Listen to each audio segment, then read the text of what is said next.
On this edition of Native Report, we attend the National Training Program of the Society of American Indian Government Employees. We learn about SAIGE's Native Youth Track, designed to help Native students learn about careers in the federal government. Come down and see Prairie Island, see what our history is. And we interview Prairie Island Indian Community President Ron Johnson. We also learn about leadership in Indian country and hear from our elders on this edition of Native Report. Production of Native Report is made possible by grants from the Shakopee-Mdewakanton Sioux community, the Blandin Foundation, and the Duluth Superior Area Community Foundation.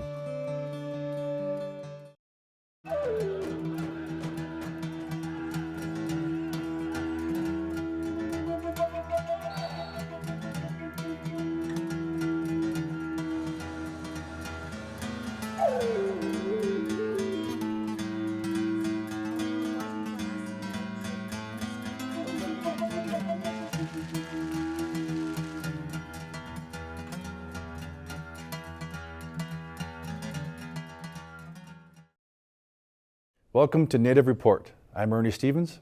And I'm Rita Aspinwall. Formed in 2002, SAIGE is the first national nonprofit organization representing American Indian and Alaskan Native federal, tribal, state, and local government employees.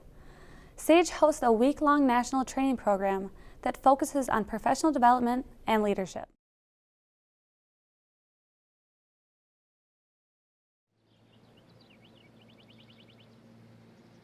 For 3 days, federal, state, and local government workers, plus college students from across the United States, are on the Prairie Island Indian community to attend the Society of American Indian Government Employees National Training Program.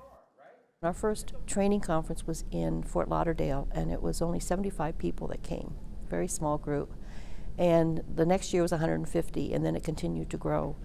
And we just, we continue to evolve. Wherever we go, we meet up with, we try to connect with our tribal communities and hold our events in tribally owned facilities and work with that particular tribe. So we've been to different parts of the country. We've done that for a reason, and that's to expose our attendees to the different tribes. We've been to Alaska, we've been to Washington State and Florida, and, across the United States. And it's an eye-opener for a lot of people because, of course, they always classify all of us as the same. And they find out that it's not the same. And so I think we've done a lot of growing since that time. And we've got a really great team of workers that we're all volunteers, and we all work together closely. And we're all professionals, so we all work collectively together. In my particular agency, which is Department of Interior, there's a lot of interactions with Indian nations and natural resources and tribal trust and so on. And in becoming more educated about these things, as I was spending more time working in the government, I realized that there were a lot of federal workers whose responsibilities in their jobs involved dealing with Indian tribes and with their resources, and they didn't necessarily understand what the federal trust responsibility relationship with tribes really was, what it meant, what their role was, how they were supposed to be doing their jobs to effectively implement the trust responsibility. And there was a certain point in 2000 where our local federal executive board would not allow us to do our own Indian trainings anymore. They wanted to do one big diversity training that encompassed all the minorities, and we're like, well, that's fine, we'll participate in that. But here are all the reasons why American Indian training is different. And it had to do with the trust responsibility, with the trust resources, pretty much all land-based. No other minorities have those issues. It was in 2000, after many email exchanges, that a group of government employees decided that a nonprofit should be formed. That status was acquired in 2002. It just reached from people through all different parts of the country, all different federal agencies, all different walks of life. I'm so grateful for all the people who've been involved with SAIGE over the past 12 years or so, 14 years. We are here to really promote American Indians, Alaska Natives, not only within the federal workforce, but to also get just to know the topics that are of interest to Indian people. And to be able to go back to your organization and say, This training is really unique, and because we work with tribes, we really need to get people to these trainings to learn what we need to be doing. You know, how do we interact more effectively? I know it's going to be a wonderful week of really fabulous training. Each day offers different breakout sessions, and they always have a noted guest speaker at their luncheons, such as Assistant Secretary for Indian Affairs Kevin Washburn. Native American veterans of the armed services also have their own track that addresses topical and timely issues. What is the Warrior Society? What is that? Well, the Warrior Society is an intergroup within SAIGE for our veterans and current military members to join, to be able to network and share ideas and share programs and information that are more particular to veterans and our Ogitchita warriors. By having a Warrior Society and having members that either served or are currently serving, we can help create networks and help them find jobs or employment or learn how to get schooling to get employment in government. So we act as a network, and then we also act as a support group amongst each other to also share on health issues and veterans programs that maybe not all veterans or currently serving individuals are aware of. Some which are countrywide, and other ones which may be a little more focused on Native veterans. The reason we formed the Warrior Society is because there was no other nationwide society or program that we were aware of. And so we decided to form this group and try to build our membership that everybody could feel welcome to, no matter where they were at, which branch they served in, what tribe they belonged to. But you know, if they fit the criteria of being a veteran, and if they were either American Indian, you don't need to be Native American, but if you are Native American or Alaskan Native, you know, it's even a little more beneficial to you. We have a place for you. You can find that camaraderie, you can find that network that may benefit you and benefit those around you by joining SAIGE. Everybody has had gifts that they've brought and have enriched the organization so much that it's just a joy to watch, and every year it just touches my heart so much because I know that we can support them and that we are strong and we have there's a place for them with us in SAIGE, and that we can help make their lives better, and that's really gratifying.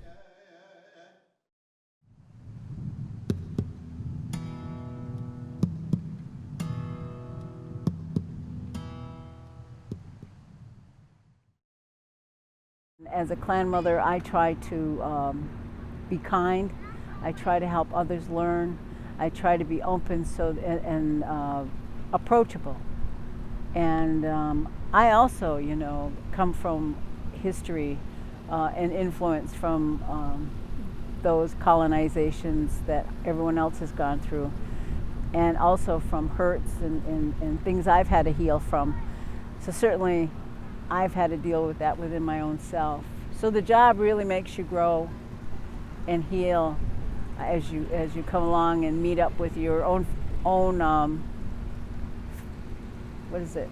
Lacks are my own problems that I carry, and we all have them. We're all human. It's quite interesting to be human because humans are so flexible and can understand from so many different directions about life and about ways. And animals, they kind of naturally know what they are and know who they are. And as humans, we don't always flow into that so well. And it's funny, they always, when they have discussions about environment and stopping destruction because people will lose their jobs, that's a big thing always. But when you think about it, humans are the most flexible of creatures. We can always find another job. We can always build our skills so we can find work.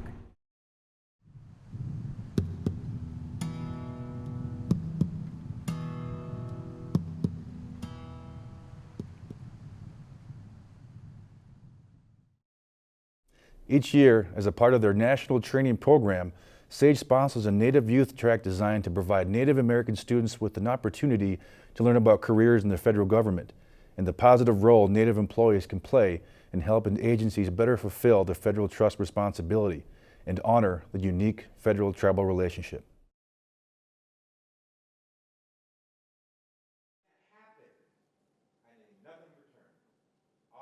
For this select group of college students, their involvement with the Society of American Indian Government Employees may prove beneficial when it comes time to think about a career, specifically one with the federal government. We had our first conference. There was one student there. We have 51 students today for the conference, and those are all students who were on a scholarship. What we do is we pay for their airfare. So I have one girl from Barrow, Alaska, and then we pay for their airfare, we pay for their hotel, we pay for the conference fee for them to come. So it varies from student to student. I think because they're our next generation, those are the ones who are going to be hopefully government employees for the next generation. And I think they need to know what it's like to work for the federal government, know what opportunities are there for them. A lot of times the students don't even know what's available to them, and that's important. So when they come to SAIGE, they have different components. One is I have a leadership training component where they learn about leadership skills and how to apply it in their community and at school. And then we have a component where they learn about the federal government. We'll have different agencies speak to them about what opportunities are available.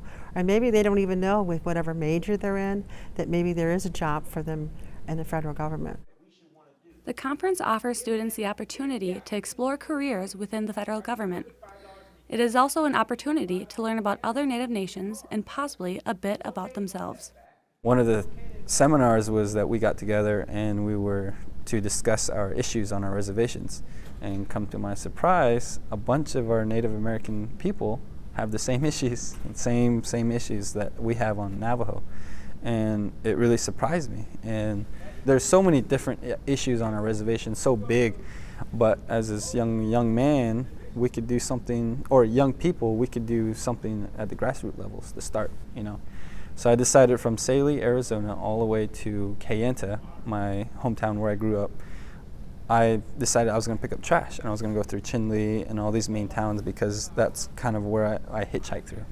And so I planned it for 16 days, and it was 96 miles, and we picked up trash for 2 weeks. And it made me feel like I was actually making a difference. And that's the kind of the biggest thing that this conference has done for me, is showed me that I'm not just a little Native American from, you know, this res town. I can actually be somebody and do something with my life.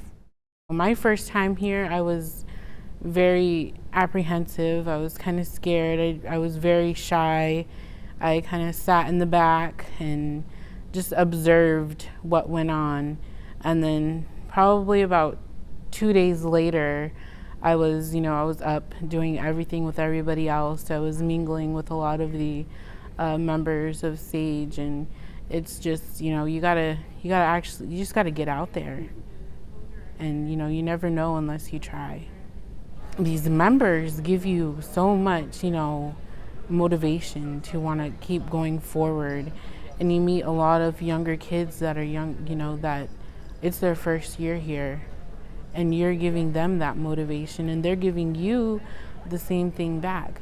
This whole conference just gives you that, that step forward and that little push to become an actual member of, the Society of American Indian Government. You want to go out there and you want to work for our people, and we just, it makes me want to give it my all. These future leaders also heard from participants who shared what they have learned while attending past conferences and how SAIGE influenced their career decisions. Last year I had an opportunity to present to the youth track as well as an opportunity to present during the main conference.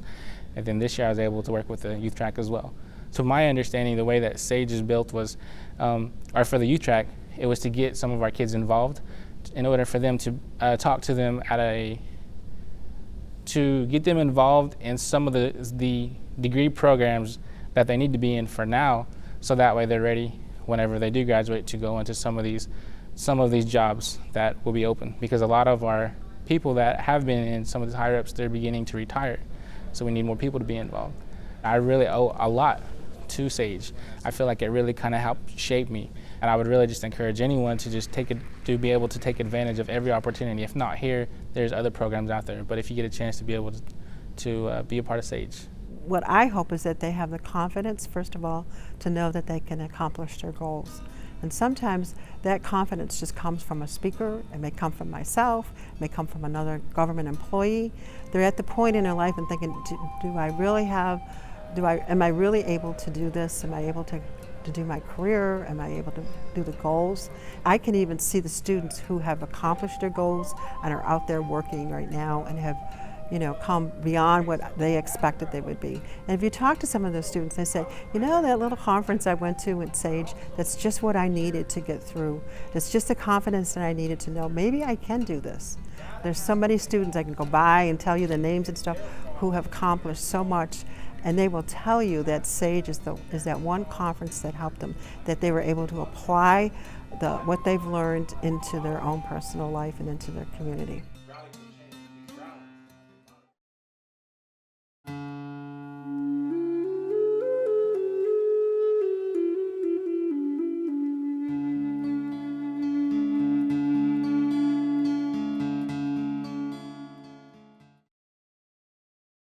I've been sitting here for 48 years in this title. As the clan mother asked me if I could come back and help. And I was in New York at the time. It was a big sacrifice. It was a big sacrifice. If your partner, if your wife isn't agreeable, then you have a problem. So the sacrifice of this kind of a leadership is really serious because you're always away from home. You're always traveling. So your kids, where's dad? When's he coming home? It's a big sacrifice, and it's for your whole life. So you really have to be careful when you say, "I'll try," and that's about all you can do. But I think the genius of the system is the woman's choice. Yeah. The genius is the woman's choice. Because she's choosing this person for something that a man would not choose the woman for. The choice. And then the balance comes, of course, from the consensus. Not a vote, consensus. And so if you agree, then our younger brothers, the Cayugas, the Oneidas, and the Tuscaroras will pick the time, the place, and the speakers. They all gather at the Great Condolence. And this person will now be judged by the Six Nations. And they can say no. And if they say no, then you're going to go all the way back. And it's going to be harder the second time. So the clan mother's got to make a choice that's going to be a solid choice.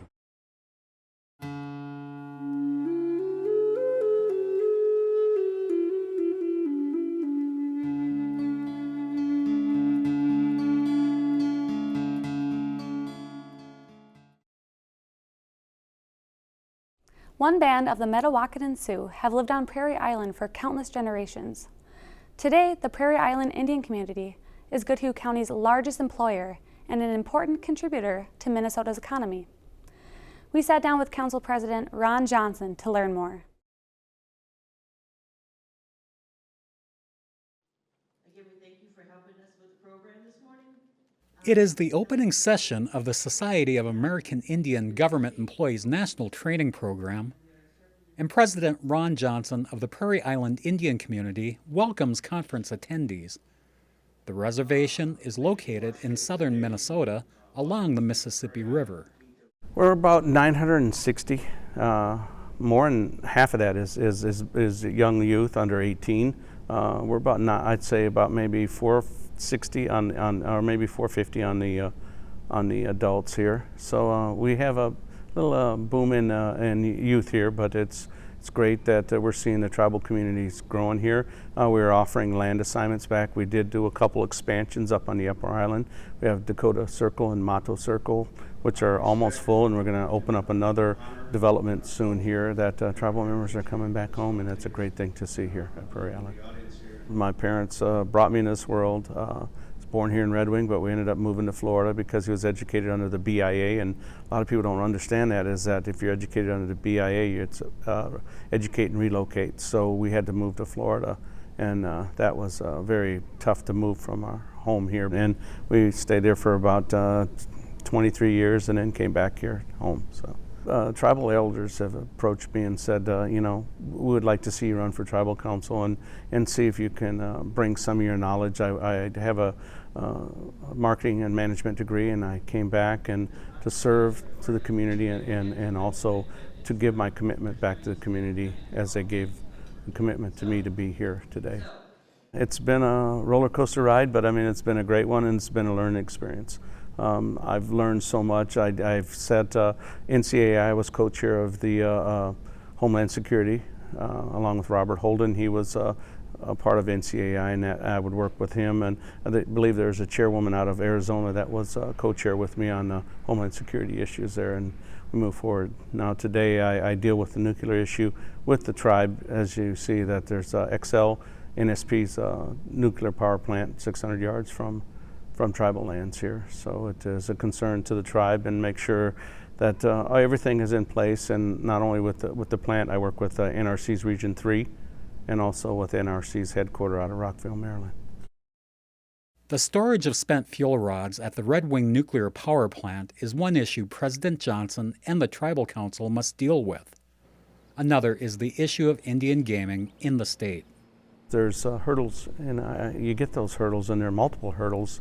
For instance, you have the internet gaming, which has come up. You don't know the future of gaming in the state of Minnesota. There's always talk of expansion of gaming.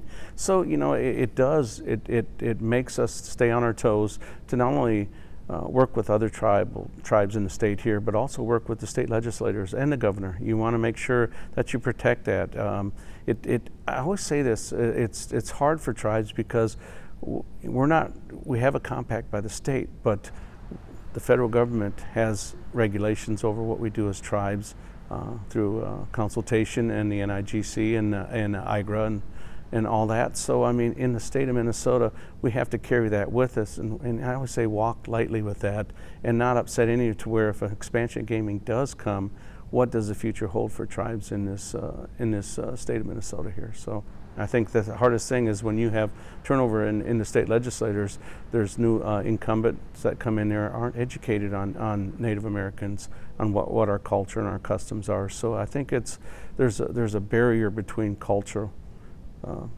entities here, so and you need to break those barriers. As you know, we got a nuclear power plant that is 600 yards from the tribal nation here. You know, the concern is that along with that, it's been in operation for 40 years. It's just relicensed to extend another 20 years of operation. As the plant produces power, it's producing waste through the spent fuel rods. Spent fuel rods are then offloaded and put into dry cask containers, and they're right now today are building up on the ISFC, which is the independent spent fuel storage out there. So you know, the concern is the tribal nations. When is that going to move? There's a Yucca Mountain. There's a Nuclear Waste Policy Act, which is federal law, is out there and to remove this waste. And until that happens, the concern is the community is how much longer is that waste going to reside here. Now, the most recent issue is Bakken crude trains are coming through Prairie Island. The rail runs right through Prairie Island. That's another concern that we're worried about. So there's kind of like I put those, now these are hurdles, so and barriers that we see, and I just want to you know, need to pay attention. So not only for Prairie Island, but other tribal nations out there. It's time for the federal government to step up and do their fiduciary responsibility and take care of not only Native Americans, but everybody in this great country living. Being the leader of a Native nation is a big job, but President Johnson always has time to offer a bit of advice for the young people of Prairie Island. First of all, respect your elders. Second of all, respect your parents. In Indian country, it's tough. You know, when you have those outside barriers that you're trying to control, I think the best thing is to take a deep breath, let it go, and be a family. That's all I can say without really saying you should do this, this, this. I think those three values would equal one word is called respect. You know, come down and see Prairie Island, see what our history is. It's rich, it's in depth, and there's a lot of history here. And We have close to 100 head of buffalo that we raise here. We offer tours. I know a lot of school groups have come down and toured our buffalo pasture. We're bringing back the cultural, not only for the dancing, for the drumming, but also the language. So that's something that has gone away, and we hopefully can refurbish that and bring it back and make it even stronger. For more information about Native Report or the stories we've covered, look for us at nativereport.org on Facebook and on Twitter. Thank you for spending this time with your friends and neighbors in Indian Country. I'm Ernie Stevens. And I'm Rita Aspinwall. Join us next time for Native Report. Rita Aspinwall is an enrolled member of the Fond du Lac Band of Lake Superior, Chippewa, and has a bachelor's degree in social work. Ernie Stevens is a member of the Oneida Nation of Wisconsin and serves on the board of directors for the American Indian Alaskan Native Tourism Association.